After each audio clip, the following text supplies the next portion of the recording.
അങ്ങനെ next day ആയപ്പോൾ ഞങ്ങൾ മുംബൈ സിറ്റിയിലേക്കാണ് പോയത്. ആദ്യം തന്നെ ജിയോ വേൾഡ് ഡ്രൈവ് കാണാൻ പോയി. അപ്പോൾ അതിൻ്റെ ഉള്ളിൽ കയറിയപ്പോൾ നല്ല തിരക്കുണ്ടായിരുന്നു കേട്ടോ. ഇപ്പോൾ ക്രിസ്മസ് ടൈം ആയ കാരണം നല്ല ഭംഗിയിൽ അവർ അറേഞ്ച് ചെയ്ത് വെച്ചിട്ടുണ്ട്. കുറേ ഡെക്കറേഷൻസും ഒക്കെ ഉണ്ടായിരുന്നു. പിന്നെ ഞങ്ങൾ ഇന്ത്യയിൽ തന്നെ ആദ്യത്തെ ആപ്പിൾ സ്റ്റോറായ BKCൻ്റെ ഉള്ളിലേക്കാണ് പോയത്. ആക്ച്വലി ഒന്നും വാങ്ങാനൊന്നുമില്ല, വെറുതെ നമ്മളതിൻ്റെ ഉള്ളിൽ ഇങ്ങനെ കുറേ കയറി നടന്നു. പിന്നെ പുറത്ത് എന്തൊക്കെയോ എക്സിബിഷനൊക്കെ ഉണ്ടായിരുന്നു കേട്ടോ. പക്ഷേ തിരക്ക് കാരണം ഞങ്ങൾ അതിലേക്കൊന്നും പോയില്ല. പുറത്തിറങ്ങിയിട്ട് ഞങ്ങൾ കുറേ ഫോട്ടോസും വീഡിയോസും ഒക്കെ എടുത്തു.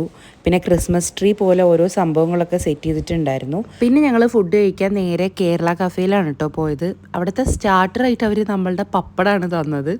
അത് കഴിഞ്ഞപ്പോൾ ഞങ്ങൾ ബട്ടർ മസാല ദോശയും പിന്നെ വെള്ളപ്പം, ചിക്കൻ കറി, വെജ് ബിരിയാണി ഇതൊക്കെ കഴിച്ചു. ഇതിലിപ്പോൾ ഏറ്റവും ഇൻട്രസ്റ്റിംഗ് ആയത് നമ്മൾ ബില്ല് അടയ്ക്കാൻ നേരത്ത് അവർ കൊണ്ടുവന്ന് തന്നത് പുളിമുട്ടായി നാരങ്ങ മിഠായി.